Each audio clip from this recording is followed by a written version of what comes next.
జై శ్రీకృష్ణం వందే జగద్గురుం.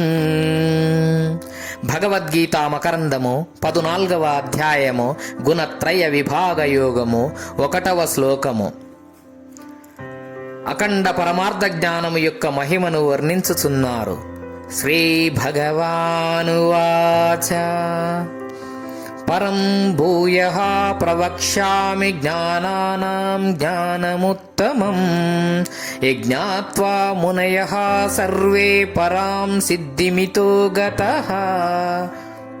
శ్రీ భగవంతుడు చెప్పెను, ఓ అర్జున, దేనిని తెలుసుకొని మునులందరూ ఈ సంసార బంధము నుండి విడివడి సర్వోత్తమముకు మోక్ష సిద్ధిని బడసిరు.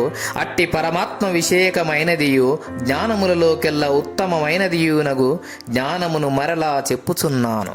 భూయః మరల ఈ క్రింది అధ్యాయమున చెప్పబడినటువంటి అఖండ జ్ఞానమును మరలా చెప్పుచున్నాను వినుము అని పలుకుటచే భగవానునకు భక్తుల ఎడల ఎంత కరుణ కలదో, వారిని తరింపజేయవలనను కుతూహలమెంత కలదో విశదమగుచున్నది. ఉత్తముడగు గురువు విశ్వాసపాత్రుడగు శిష్యునకు మనస్సునకెక్కుటకై ఒకే బోధను మరల మరల చెప్పుచుండును. వక్ష్యామి అని చెప్పక ప్రవక్ష్యామి, లెస్సగా వచించుచున్నాను అని చెప్పుట వలన ఈ అధ్యాయమందు తెలుపబడిన విషయములు భగవంతుని దృష్టిలో ఎంత ముఖ్యమైనవో యోచించుకొనవచ్చును. జ్ఞానానాం జ్ఞానముత్తమం. ప్రపంచంలో అనేక జ్ఞానములు, భౌతిక జ్ఞానము, సంగీత జ్ఞానము, శిల్ప జ్ఞానము, గణిత జ్ఞానము మున్నగునవి ఉన్నను.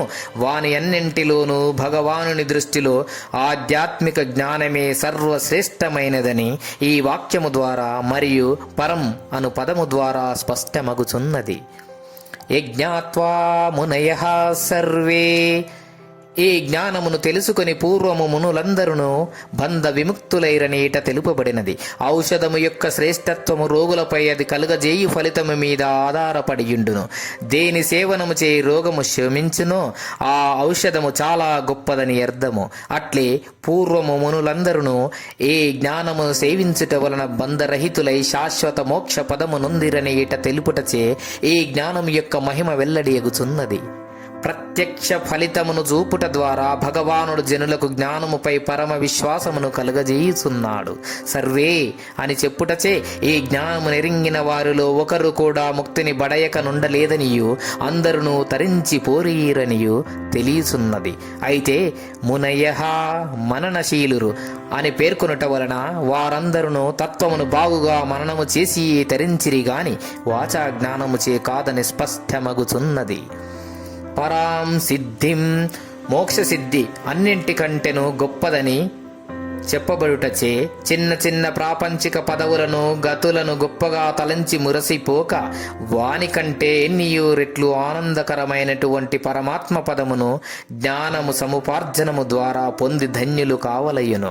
భగవానుడు చెప్పబోవు జ్ఞానం ఎట్టిది? జ్ఞానములన్నింటిలోనూ ఉత్తమమైనది. దాని నెరుంగుట వలన మునులందరూ మోక్ష స్థితిని బడసిరి. మోక్ష స్థితి ఎట్టిది? ప్రపంచంలో అన్ని పదముల కంటెను సర్వోత్తమమైనది. జ్ఞానము యొక్క మహిమను ఇంకనూ తెలియజెప్పుచున్నారు. భగవద్గీత మకరందము 14వ అధ్యాయము గుణత్రయ విభాగ యోగము 2వ శ్లోకము. ఇదం జ్ఞానముపాశ్రిత్య మమ సాధర్మ్యమాగతః సర్గే అపి నోపజాయంతే ప్రళయేన ప్యదంతి చ. ఈ జ్ఞానమును ఆశ్రయించి జనులు నాతో నైక్యము నొందిన వారై నా స్వరూపమును బడసి సృష్టి కాలమున జన్మింపరు, ప్రళయ కాలమున నశింపరు, జనన మరణ రహితులై పునరావృత్తి లేకయుండుదురని భావము. మమ సాధర్మ్యమాగతాః.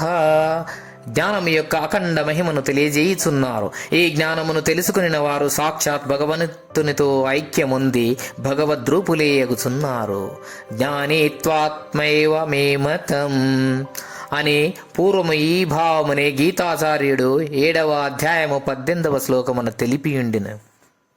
ఈ జ్ఞానముచే జీవుడు శివుడగుచున్నాడు, భక్తుడు భగవంతుడగుచున్నాడు.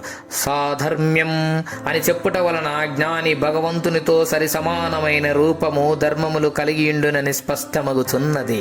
అట్టి స్థితి ఐక్యం వలననే సిద్ధించగలదు. ఏలయనిన సమాన ధర్మములు గల అనగా సద్రూపములు గల రెండు వస్తువులు ఎచటను ఉండనేరవు. ఒకే సద్వస్తువు లోకమున ఉండగలదు. కాబట్టి జీవుడు జ్ఞానోపార్జనచే పరమాత్మయందు తప్పక లీనమగుచున్నాడని రుజువగుచున్నది. ఆహా, ఎంత గొప్ప పదవి! సాక్షాత్ భగవంతుడే తానగుటలో ఎంత ఘనత కలదు. కాబట్టి అట్టి మహోన్నత స్థితికై ఈ జీవితమందే యత్నించువాడు ధన్యాతి ధన్యుడు. అయితే అట్టి భగవత్ సాయుధ్యమును సాధర్మ్యమును పొందుట వలన కలుగు ఫలితమేమి అనినా, అట్టి వారు జనన మరణ రహితులై పునరావృత్తి లేకయుందురు. వారు సృష్టి కాలమున జన్మించుట గాని ప్రళయ కాలమున నశించుట బాధ నొందుట గాని లేనివారై పునరపి జననం పునరపి మరణం అను దానిని తప్పించుకొనిన వారై ఈ సంసార చక్ర పరిభ్రమణము నుండి విడివడి పరమానందమును అనుభవించుదురు. 1000 ఏళ్ల ఆనందరూపులే ఎగుదురు. సర్గే అపి నోపజాయంతే ప్రళయే నవ్యదంతి చ. కాబట్టి సంసార విధల నుండి బాధల నుండి తప్పించుకొనవలెననిన ఈ ఆత్మజ్ఞానమొకటి ఏ జనులకు శరణ్యమని తేలుచున్నది.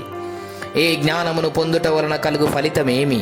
ఈ జ్ఞానమును పొందుటచే జనులు భగవంతునితో ఐక్యము నొందిన వారై భగవత్ స్వరూపులే ఎగుదురు. మరియు సృష్టి కాలమున జన్మింపరు, ప్రళయ కాలమున నశింపరు, బాధితులు కారు, జనన మరణ రహితులగుదురని భావము.